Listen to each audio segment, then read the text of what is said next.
Welcome to Times Today news బులెటిన్ల ముందుగా headlines చూద్దాం. తెలంగాణ భవన్ లో మీడియాతో మాట్లాడుతున్న BRS working president KTR.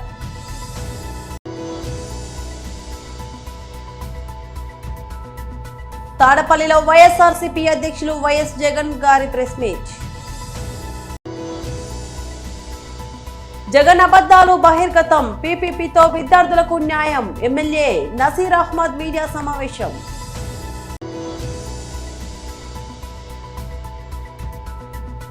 Party ముఖ్య నేతలతో కేసీఆర్ భేటీ. తెలంగాణ భవన్ లో మీడియాతో మాట్లాడుతున్న బీఆర్ఎస్ వర్కింగ్ ప్రెసిడెంట్ కేటీఆర్. నిర్వాకాలు, కొన్ని వ్యవహారాలు, వాటి వల్ల ఈరోజు సామాన్య ప్రజల్లో సైతం తెలంగాణ రాష్ట్రంలోనే కాకుండా తెలుగు భాష మాట్లాడేవారు ప్రపంచంలో ఎక్కడ ఉన్నా సిగ్గుతోని తలదించుకునేంత దౌర్భాగ్యమైన వ్యవహారం ఇవాళ తెలంగాణ రాష్ట్రంలో ముఖ్యంగా ప్రభుత్వ పెద్దల నిర్వాకం వల్ల ఎక్కడ ప్రపంచంలో తెలుగువారున్నా తలదించుకునే స్థాయిలో, సిగ్గుపడే స్థాయిలో జరుగుతున్న వ్యవహారాల మీద మా పార్టీ తరపున మా అభిప్రాయాన్ని చెప్పడానికి, అట్లాగే కొన్ని డిమాండ్స్ చేయడానికి ఈరోజు మిమ్మల్ని అందరినీ ఇక్కడికి ఆహ్వానించడం జరిగింది. వరుసగా జరుగుతున్న ఈ పరిణామాలు ఏవైతే ఉన్నాయో నిజంగా కూడా చాలా ఆందోళనకరంగా, చాలా బాధాకరంగా తెలంగాణ ప్రతిష్టను దెబ్బతీసే స్థాయిలో ఉన్నాయి. ముఖ్యమంత్రి మంత్రుల మధ్యన పంపకాల విషయంలో వచ్చిన పంచాయతీలు ఇవాళ రాష్ట్ర పరువుని, రాష్ట్ర ప్రతిష్టని నడి బజార్లో నించోబెట్టి తెలంగాణ అంటే ఇదా అనే స్థాయిలో మన పరువు పోయే విధంగా వీళ్ళ వ్యవహారాలు ఉన్నాయి. మంత్రుల మధ్యలోనేమో కమిషన్ల కోసం కొట్లాటలు, ముఖ్యమంత్రి గారు ఆయన కుటుంబ సభ్యులు చేస్తున్న అరాచకాల గురించి మంత్రుల కుటుంబ సభ్యులు గొంతు పెంచి, గొంతు విప్పి బాహాటంగా మీడియాకే చెప్తా ఉన్నారు. మరొక వైపు పారిశ్రామికవేత్తల తలకి తుపాకీ పెట్టి బెదిరింపులు, దౌర్జన్యాలు, గూండాగిరి, రౌడీయిజం, ఇక ఇవన్నీ చాలన్నట్టు ఇవాళ కొత్తది ఇంకోటి. చివరికి తమ మాట వింటలేరని చెప్పి ఐఏఎస్ అధికారులను కూడా బలి పశువులు చేసే స్థాయికి ఇవాళ రాష్ట్ర ప్రభుత్వ వ్యవహారం ఉన్నది. శామ్ రిజ్వీ, సయ్యద్ అలీ ముర్తుజా రిజ్వీ గారు, ఆయన ఒక సిన్సియర్ అధికారి, ఏ ప్రభుత్వంలో పనిచేసినా చక్కగా పనిచేసిన అధికారి. ఇంకా నాకు తెలిసి దాదాపు 10 ఏళ్ల సర్వీస్ ఉంది ఆయనకి. అడిషనల్ సెక్రటరీగా మొన్ననే అయినారు. అంతా బాగుంటే ఈ దౌర్జన్యాలు, దుర్మార్గులు ఇట్లాంటి వాళ్ళు లేకపోతే, ప్రభుత్వాన్ని నడిపే వాళ్ళకి సోయి ఉంటే బహుశా క్యాబినెట్ సెక్రటరీ స్థాయిలో, అంటే భారతదేశంలోనే అత్యున్నత స్థాయి ఒక ఐఏఎస్ అధికారికి క్యాబినెట్ సెక్రటరీ, ఆ స్థాయికి పోయే అవకాశం ఉన్న అధికారి సయ్యద్ అలీ ముర్తుజా రిజ్వీ. అట్లాంటి రిజ్వీ గారు ఒక నిజాయితీపరుడైన అధికారిగా ఆయనకు పేరుంది. అట్లాంటి రిజ్వీ గారు కూడా ఈరోజు దాదాపు 10 ఏళ్ల సర్వీస్ ఉండగానే వాలంటరీ రిటైర్మెంట్ తీసుకునే స్థాయికి వచ్చింది. దౌర్జన్యాలు, దుర్మార్గాలు, అరాచకాలు అంటే ఎంత దరిద్రంగా ఈ ప్రభుత్వం నడుస్తున్నదో, ఎంత నికృష్టంగా ఈ ప్రభుత్వంలోని మంత్రులు, ముఖ్యమంత్రి యొక్క వైఖరి ఉందో దాన్ని బట్టే చెప్పొచ్చు. తాడపల్లిలో వైఎస్ఆర్సీపీ అధ్యక్షులు వైఎస్ జగన్ గారి ప్రెస్ మీట్. ఒక 3 స్టోరీస్, 4వ స్టోరీ చిన్నదనుకో, ఒక అగ్రికల్చర్ సబ్జెక్ట్ ఉన్న ప్రధానంగా 3 స్టోరీసు, 4వ స్టోరీ చిన్నదైనా కూడా ఒక అగ్రికల్చర్ సెక్టర్. ఈ స్టోరీస్ కవర్ చేస్తాం. ఇందులో మొదటి స్టోరీ నకిలీ మద్యం మీద, నకిలీ మద్యానికి సంబంధించిన కేసు, దానికి సంబంధించిన రకరకాల డ్రామాలు మనం అంతా చూస్తూ ఉన్నాం. ఆ డ్రామాలకు సంబంధించి నాణ్యానికి ఇటువైపున వర్షన్ కూడా మీ ద్వారా ప్రజలందరికీ తెలియజేసే కార్యక్రమం. రెండవది విశాఖపట్నంలో డేటా సెంటర్కి సంబంధించి చంద్రబాబు నాయుడు గారు చేస్తూ ఉన్న గిమిక్లు, డ్రామాలు, వాటికి సంబంధించిన వాస్తవాలు ఏమిటి అని చెప్పి ఆ సబ్జెక్ట్ మీద. మూడోది ఉద్యోగులకు ఏ రకంగా చంద్రబాబు నాయుడు అన్యాయం చేస్తున్నాడు, ఏ రకంగా ఉద్యోగులను రోడ్డు పాలు చేస్తూ ఉన్నాడు అనే సబ్జెక్టు మీద చంద్రబాబు నాయుడు చేస్తూ ఉన్న తీరును, ఆయన చేస్తూ ఉన్న అన్యాయాన్ని మీ ద్వారా ప్రజలందరి దృష్టికి కూడా తీసుకుపోయే కార్యక్రమం చేస్తాం. ఒక చిన్న సబ్జెక్ట్ అయినా కూడా వ్యవసాయం ఒక సబ్జెక్ట్ ఉంది. వ్యవసాయంలో చంద్రబాబు నాయుడు ప్రస్తుతం పరిస్థితుల్లో కూడా చంద్రబాబు నాయుడు ఏ రకంగా, ఇన్ఫ్యాక్ట్ మా పక్క రాయలసీమలో అయితే బుడ్డశనగ పంట ఇప్పుడు వేస్తారు. సో వేస్తూ ఉన్న పరిస్థితుల్లో రైతులు పడతా ఉన్న ఇబ్బందులు, ఈ ప్రభుత్వం రైతుల పట్ల నిర్లక్ష్య వైఖరిని వివరిస్తూ 4వ సబ్జెక్ట్ మీద కూడా టచ్ చేస్తాను. సో మొదటి సబ్జెక్టు, ఈ మొదటి సబ్జెక్టు నకిలీ మద్యంలో ప్రస్తుతం జరుగుతూ ఉన్న డ్రామాల మీద ఇటువైపున స్టోరీ, ఇటువైపున వర్షన్. ఈరోజు రాష్ట్రంలో నిజంగా గమనిస్తే వ్యవస్థీకృత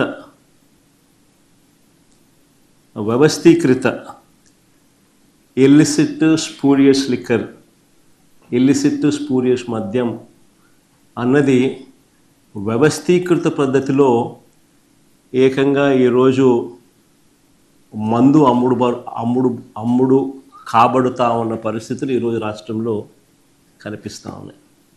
ఫస్ట్ టైం నిజంగా ఒక స్పూరియస్ లిక్కర్ కానీ ఇల్లిసిట్ లిక్కర్ కానీ ఒక వ్యవస్థీకృత పద్ధతిలో ఏకంగా మద్యం విక్రయాలు జరుగుతూ ఉండడం అన్నది ఎప్పుడు ఇంతకుముందు ఈ రకమైన మాఫియా అనేది బహుశా ప్రపంచ చరిత్రలో ఎప్పుడు చూసినాం, అది కూడా ఇప్పుడు గమనిస్తూ ఉన్నాం. జగన్ అబద్ధాలు బహిర్గతం, పీపీపీతో విద్యార్థులకు న్యాయం, ఎమ్మెల్యే నసీర్ అహ్మద్ మీడియా సమావేశం. అందరికీ నమస్కారం, అస్సలాము అలైకుం. రాష్ట్రంలో వైద్య విద్యను వ్యాప్తి చేయాలనేటువంటి ఆలోచనతో ఎన్డీఏ ప్రభుత్వం చంద్రబాబు నాయుడు గారి నాయకత్వంలో కొత్తగా 10 మెడికల్ కాలేజీలను పీపీపీ పద్ధతిలో చేపట్టాలని చెప్పి నిర్ణయం తీసుకున్నటువంటి పరిస్థితులు. ముఖ్యంగా మనందరికి కూడా తెలుసు, పీపీపీ మోడ్లో అనేక కార్యక్రమాలు, దేశవ్యాప్తంగా అభివృద్ధి కార్యక్రమాలు ఏ విధంగా జరుగుతున్నాయో రాష్ట్ర ప్రజలందరికీ కూడా తెలిసినటువంటి వాస్తవం. ఈరోజు వైద్య విద్య అనేది మరింత విస్తృతంగా ప్రతి ఒక్కరికి కూడా అందాలనేటువంటి ఒక సంకల్పంతో పెండింగ్లో ఉన్నటువంటి 10 మెడికల్ కాలేజీలను పీపీపీ పద్ధతిలో చేపట్టాలనేటువంటి ఆలోచన చేసి దాదాపు రాబోయేటువంటి 2-3 సంవత్సరాల్లోనే 1750 మెడికల్ సీట్లను అందుబాటులో తీసుకొని వచ్చేటువంటి కార్యక్రమాన్ని ఈరోజు ఎన్డీఏ ప్రభుత్వం చేపట్టినటువంటి పరిస్థితులు. అందులో ముఖ్యంగా 220 సీట్లు మనకి రాబోయేటువంటి 2 సంవత్సరాల్లో పెరిగి 110 సీట్లు కన్వీనర్ కోటాలో మెరిట్ స్టూడెంట్స్కి అందించేటువంటి పరిస్థితులు ఉన్నాయి. ఎస్సీ, ఎస్టీ, బీసీ మైనారిటీలకు సంబంధించినటువంటి వైద్య విద్య కావాలనుకునేటువంటి వాళ్ళందరికీ కూడా వాళ్ళ రిజర్వేషన్ పద్ధతిలోనే అందించేటువంటి ప్రక్రియతో ఈ పీపీపీ మోడ్ను ఆహ్వానించడం జరిగింది. ఈరోజు పీపీపీ విధానంలో వైద్య కళాశాలలు ఏర్పాటు చేయడంతో ముఖ్యంగా ప్రభుత్వమే దీంట్లో కళాశాల కానీ ఆసుపత్రులు కానీ నడిపించేటువంటి విధానంతో పాటు కేవలం వాటి మెయింటెనెన్స్ను, అలాగే దాన్ని కావాల్సినటువంటి మౌలిక వసతులను అభివృద్ధి చేసేటువంటి కార్యక్రమాన్ని ప్రైవేట్కి అప్పచెప్పేటువంటి పరిస్థితులు ఉన్నాయి. కానీ మనందరికి కూడా తెలుసు, విధ్వంసానికి మారుపేరుగా ఉన్నటువంటి వైసీపీ పార్టీ జగన్మోహన్ రెడ్డి గారి నాయకత్వంలో ఈరోజు ఏ విధంగా దుష్ప్రచారం చేస్తూ ఉన్నారో మీ అందరం కూడా చూస్తూ ఉన్నాం. ప్రైవేట్ సంస్థలకు శాశ్వతంగా భూమి ఇస్తారని చెప్పి అబద్ధాలు మాట్లాడుతున్నటువంటి పరిస్థితులు ఉన్నాయి. ఈరోజు జియోఎంఎస్ నెంబర్ 590లో క్లియర్గా మెన్షన్ చేయడం జరిగింది. ఇది కేవలం లీజు పద్ధతిలోనే వారికి భూములు అప్పచెప్పి 33 సంవత్సరాలు దాన్ని అభివృద్ధి చేసేటువంటి కార్యక్రమం. తిరిగి ప్రతి ఒక్క ఆస్తి కూడా ప్రభుత్వానికి అప్పచెప్పాల్సినటువంటి పరిస్థితుల్లోనే ఈరోజు పీపీపీ మోడ్లో ఈ కాలేజీలను ఏర్పాటు చేయడం జరుగుతూ ఉంది. జూబ్లీహిల్స్ శాసనసభ నియోజకవర్గ ఉప ఎన్నికను బీఆర్ఎస్ పార్టీ ప్రతిష్టాత్మకంగా తీసుకుంది. ఈ నేపథ్యంలో పార్టీ అధినేత కేసీఆర్ స్వయంగా రంగంలోకి దిగి వ్యూహాలకు పదును పెడుతున్నారు. ఎర్రవల్లిలోని తన ఫామ్ హౌస్ లో పార్టీకి చెందిన కీలక నేతలతో ఆయన సమావేశమయ్యారు. ఈ కీలక సమావేశానికి మాజీ మంత్రులు హరీష్ రావు, జగదీష్ రెడ్డి, ఎర్రబెల్లి దయాకర్ రావు, తలసాని శ్రీనివాస్ యాదవ్, సునీత లక్ష్మారెడ్డి, సింగిరెడ్డి నిరంజన్ రెడ్డి, వేముల ప్రశాంత్ రెడ్డి వంటి ముఖ్య నేతలతో పాటు పలువురు ఎమ్మెల్యేలు, ఎమ్మెల్సీలు హాజరయ్యారు. ఈ సందర్భంగా జూబ్లీహిల్స్ ఉప ఎన్నికల్లో అనుసరించాల్సిన వ్యూహంపై కేసీఆర్ పార్టీ నేతలకు దిశానిర్దేశం చేశారు. నియోజకవర్గంలోని తాజా రాజకీయ పరిస్థితులు, క్షేత్రస్థాయిలో చేపట్టాల్సిన ప్రచార కార్యక్రమాలు, ముఖ్యంగా ఇంటింటి ప్రచారం, ఇతర పార్టీల నుంచి బీఆర్ఎస్ లో చేరే నాయకుల అంశాలపై ఈ భేటీలో కులంకషంగా చర్చించినట్లు సమాచారం. ఉప ఎన్నికల్లో విజయం సాధించడమే లక్ష్యంగా పార్టీ శ్రేణులందరినీ సమాయత్తం చేయాలని సమావేశంలో కేసీఆర్ సూచించినట్లు తెలుస్తోంది. ఉప ఎన్నికల వేడి చుట్టుముట్టిన తెలంగాణ రాజకీయాలు మరింత రసవత్తరంగా మారాయి. ముఖ్యమంత్రి రేవంత్ రెడ్డిపై కేటీఆర్ చేసిన విమర్శలకు వరంగల్ పశ్చిమ ఎమ్మెల్యే నాయని రాజేందర్ రెడ్డి తనదైన శైలిలో ఘాటు వ్యాఖ్యలిచ్చారు. ఒక్కసారి నీ పాలన గుర్తు చేసుకో కేటీఆర్ అంటూ నాయని విరుచుకుపడ్డారు. వివరాల్లోకి వెళ్తే నేను చాలా పెద్ద నాయకుని అయిపోతా అనుకోవటం అది చాలా హీనమైన చర్య. మీ ప్రభుత్వంలో మీరు ఏం చేసిండ్రు, ఎమ్మెల్యేలను ఏ విధంగా చూసిండ్రు, మంత్రులను వేదిక మీద ఏ విధంగా చికాకు పెట్టిండ్రు, దళిత డిప్యూటీ సీఎంని కారణం ఏందని చెప్పకుండా తీసేసినప్పుడు ఒక్క దళిత మంత్రి కానీ దళిత నాయకుడు కానీ మీ దాంట్లో మాట్లాడినరా? మీ పాలనలో మీరు చేసిన అవమానాలు అంతా ఇంత కాదు. అధికారులని మంచి మంచి సమర్థులైన ఐఏఎస్ ఐపీఎస్ అధికారులను పక్కకు పెట్టి రిటైర్డ్ అయిన అధికారులను పెట్టి నడిపించిన చరిత్ర మీది.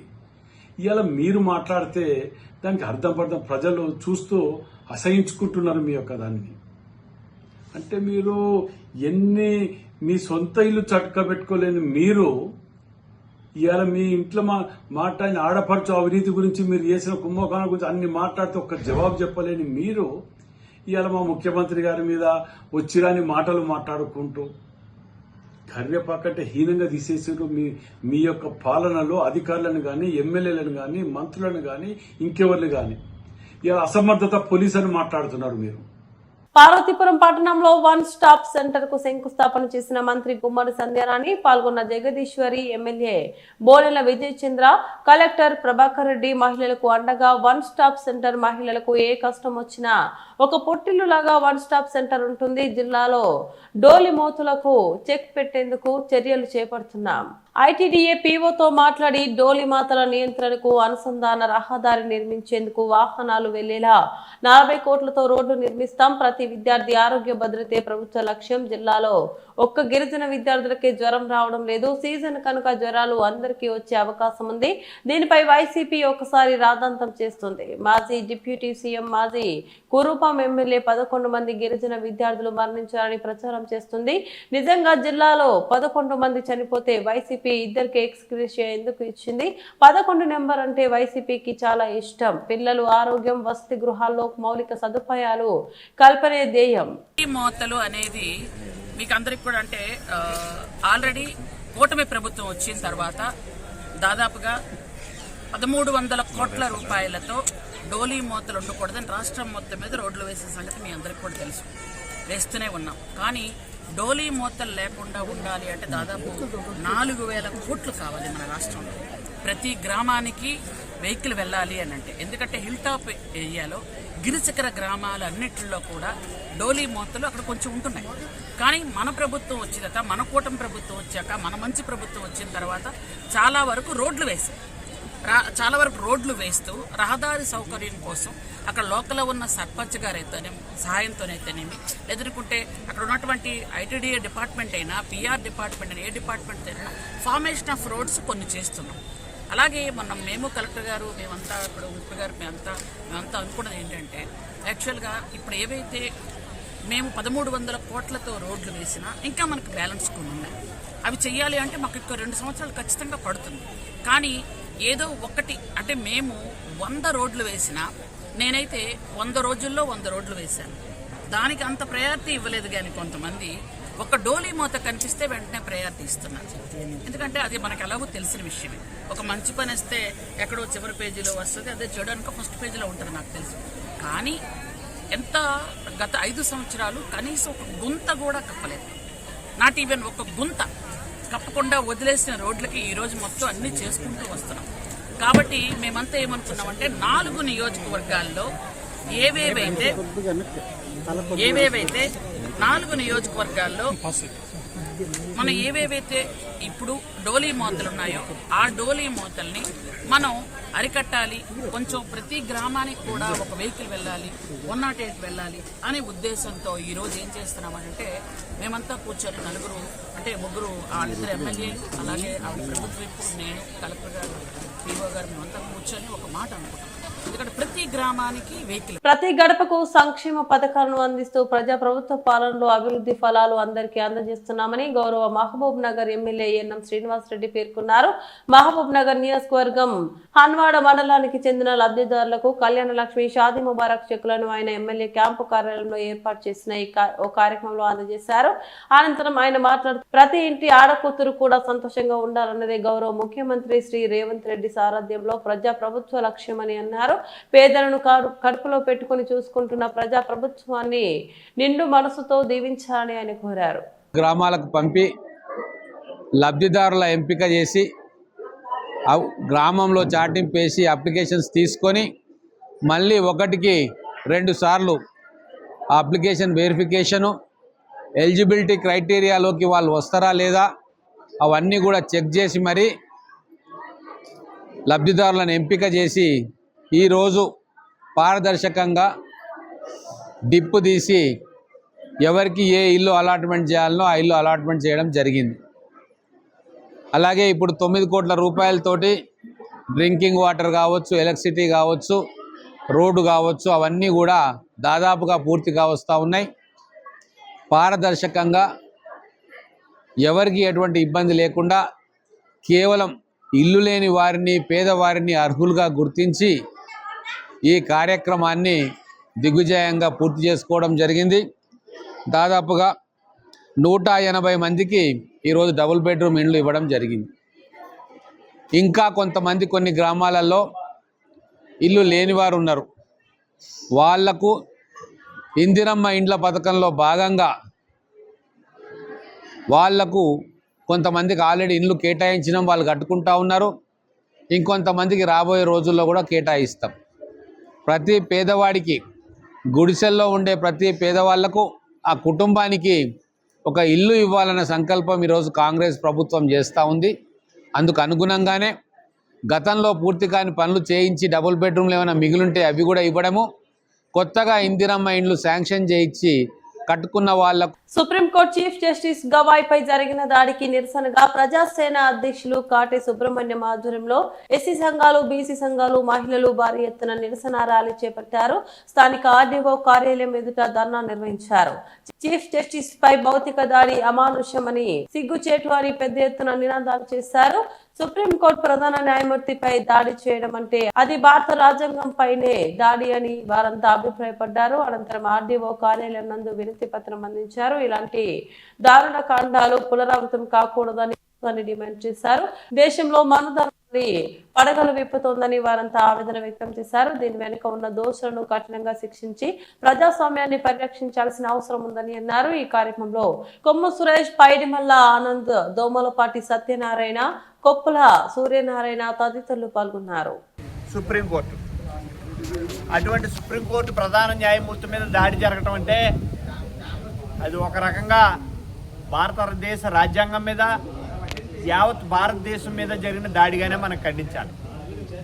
అందువల్ల ఇది ప్రజల్లో కూడా ఒక రాంగ్ ఇండికేషన్, రాంగ్ మెసేజ్ వెళ్ళేటటువంటి అవకాశం ఉంటుంది. ఎందుకంటే అత్యున్నతమైనటువంటి న్యాయస్థానం, రాజ్యాంగాన్ని పరిరక్షించేటటువంటి శక్తి కలిగినటువంటి న్యాయస్థానం. అందరికీ నమస్కారం. నా పేరు కాటే సుబ్రహ్మణ్యం, ప్రజాసేన అధ్యక్షుడిని, రామచంద్రపురం. ఇటీవల సుప్రీంకోర్టు ప్రధాన న్యాయమూర్తి చీఫ్ జస్టిస్ గవాయ్ గారి పైన జరిగినటువంటి దాడి యావత్ భారతదేశం అంతా కూడా ఖండిస్తూ ఉంది. ఎందుకంటే సుప్రీంకోర్టు ప్రధాన న్యాయమూర్తి పదవి సుమారుగా రాష్ట్రపతి పదవితో సమానంగా ఉన్నటువంటి హోదా. అటువంటి హోదాలో ఒక దళితుడు కూర్చోవడం అక్కడ ఉన్నటువంటి కొంతమంది వర్గీయులకు ఇష్టం లేక ఆయన మరి దాడి చేయడం అనేటువంటిది చాలా దురదృష్టకరం. ఇటువంటి సంఘటనలు ఈ భారతదేశంలో జరగడం భారత రాజ్యాంగానికి విరుద్ధంగా మనం భావించాలి.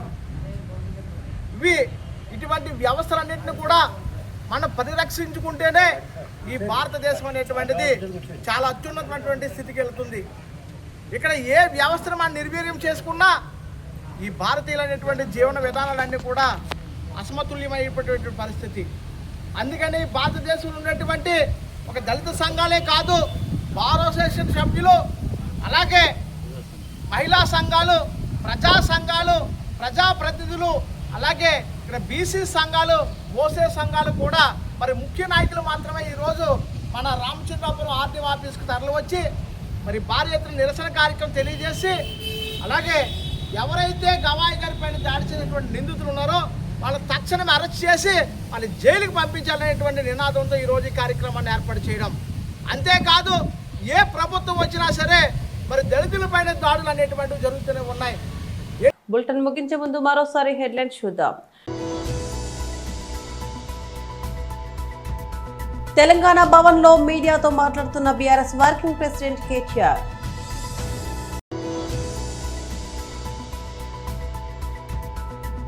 తాడపల్లిలో వైఎస్ఆర్సీపీ అధ్యక్షులు వైఎస్ జగన్ గారి ప్రెస్ మీట్.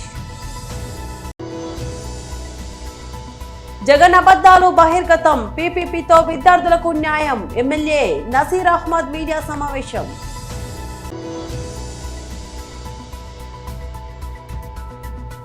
పార్టీ ముఖ్య నేతలతో కేసీఆర్ భేటీ. ఇవి బులెటిన్ అప్డేట్స్. మరో బులెటిన్లో మళ్ళీ కలుద్దాం. అంతవరకు సెలవు, నమస్తే.